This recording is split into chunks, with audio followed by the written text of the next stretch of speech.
Salut, bienvenue au bilan du mois d'août. On va voir qu'au début on a eu un peu de problème avec les consoudes. Celles qu'on a plantées au prix des arbres fruitiers. Elles ont eu un petit peu chaud, on a été obligé d'arroser. Et d'un certain sens c'était bien parce que ça nous a permis de voir que dans cette zone il manquait de l'eau. Et c'est pour ça qu'on a mis entre autres des morceaux de bois.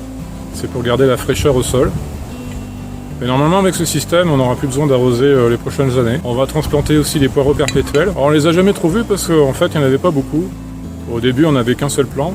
Entre temps on s'occupe de faire attention un peu aux invasifs. Et on a essayé un petit remède mais ça a fonctionné plus ou moins.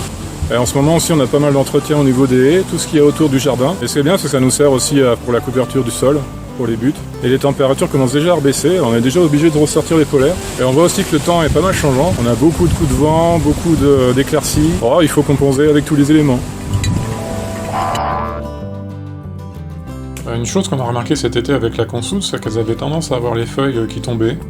Et ça c'est un signe que la terre commence à pas mal s'assécher.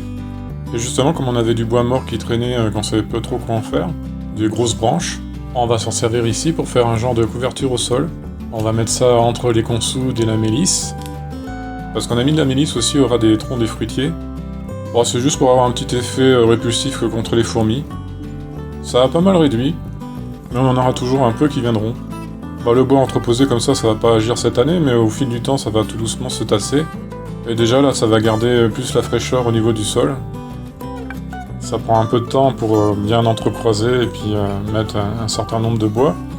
Mais après, tout doucement, ça va se tasser, les organismes vont travailler, les champignons. Ça va aider à aérer le sol et à garder l'humidité. Et les arbres fruitiers aiment beaucoup aussi avoir un apport carboné. Mais pour cette année, on sera quand même obligé d'arroser les arbres fruitiers qui souffrent un peu.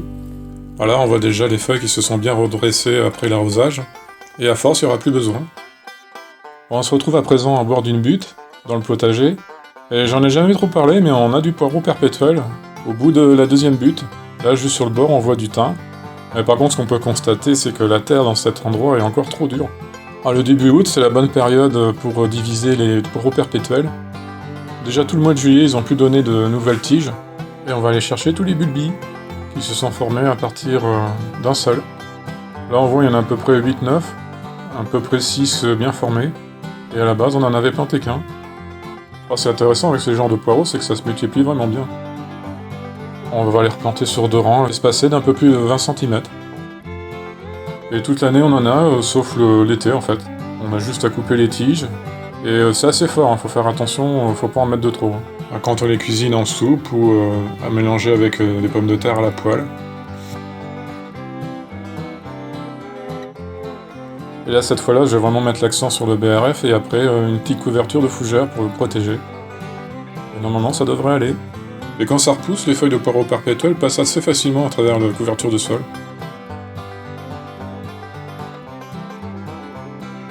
Et après, ce sera le seul arrosage qu'on fera pour faire prendre les racines.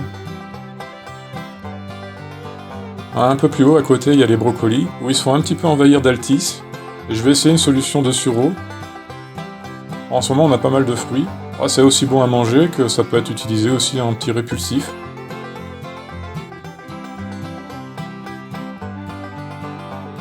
Voilà, il y a 5 grappes qui ont été récoltées. Et on va faire un jus liquide à partir de ça. Tamisé dans un vieux collant. Et après, j'asperge les feuilles directement avec la solution diluée. On fait ça tous les matins avant qu'il fasse trop chaud pour pas abîmer les feuilles. Ça a fonctionné plutôt bien sur les navets, mais pas tant que ça sur les brocolis. Mais peut-être aussi faudrait utiliser une solution plus concentrée ou plus fermentée. Et là, avec les résidus de sureau, on en profite pour boucher un trou de mulot. Il est apparu au milieu des oignons. Ça a toujours son petit effet contre ce genre de rongeurs. Ils aiment vraiment pas l'odeur. Sur la butte du haut, on a les courgettes qui se sont bien développées tout le mois d'août. On voit les petites abeilles qui s'activent. Et elles nous aident bien à polliniser les courgettes. On commence à avoir des beaux spécimens qu'on va manger farcis. Mais ce qu'on avait peur, c'est qu'il y en a beaucoup qui arrivent d'un coup. Et c'est ce qui s'est passé à partir de mi-août. Ce saupier, il y en a 1, 2, 3, 4, 5, 6, 7. Elles ont l'air toutes bonnes. Une petite abeille. Ah, sur la parcelle des carottes, on a une belle petite population de chenilles qui arrive. Bon, ça nous dérange pas qu'elles soient là, parce que franchement, pour la croissance des carottes, on n'a pas l'impression que ça joue beaucoup.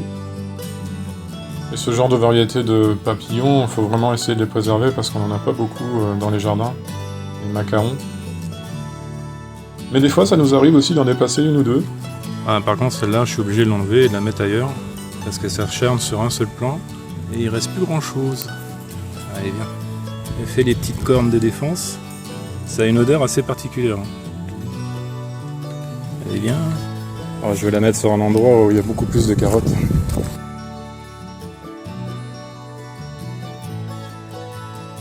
Et voilà, comme ça, elle a rejoint les copines. Elle va se sentir moins seule.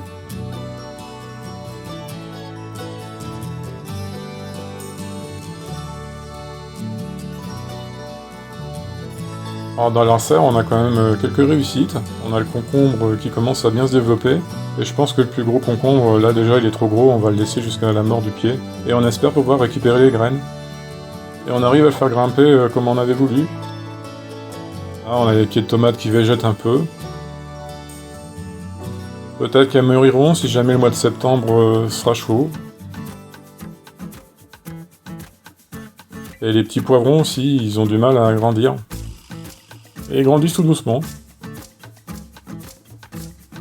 Et ce qui est bien, c'est qu'on en a mis un dans le pot, on va le mettre à l'intérieur et puis on va voir ce que ça va donner. Par contre, une chose qui a vraiment bien fonctionné, c'est les pommes de terre spontanées. Alors, ça fait déjà un mois qu'on a le feuillage à ce niveau-là. On a hâte d'éterrer pour voir ce que ça donne. Et juste à l'extérieur, sur le bord de la serre, on a toute une rangée de framboises qui recommence à nouveau. Alors, souvent ça fait ça, elles viennent en deux fois, en début de saison et en fin de saison.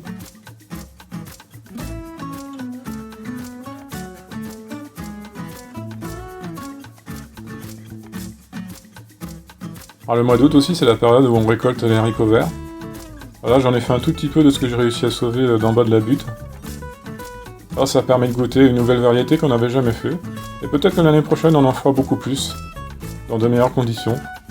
Surtout, faut pas que j'oublie de les mettre au soleil. À la fin août, on commence à avoir de plus en plus de vent. Et il y a quelques pommes qui commencent à tomber. Et on a le petit modèle et le grand modèle. Alors, on essaye de retrouver la variété de la grande, on n'en a pas encore retrouvé. Et à cette période-là aussi, c'est le moment de récolter pas mal de graines. Là, en fait, tous les porte-graines qui sont restés là pendant un an, on va tous les enlever. Ah, ça fait quelque chose. Quand on les a vus pendant une année entière dans le potager, ça va faire bizarre de ne plus les voir. Ah, ici, c'est le poireau. Alors, j'ai réussi à récupérer un petit sac en tissu.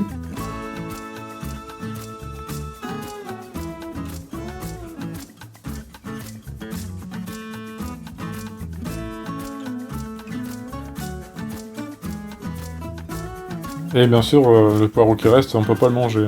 C'est dommage parce qu'il est bien gros. On va le laisser se décomposer sur la butte. Ça nourrira les petites bébêtes. Et là, pour la betterave, c'est tellement gros. Le seul truc que j'ai trouvé, c'est une thé d'oreiller. Et comme ça permettra de garder les graines quand elles vont tomber. Et elle a bien résisté tout l'hiver. Je pense que la prochaine fois, on mettra tout dans la serre. Parce que c'est trop contraignant avec le vent.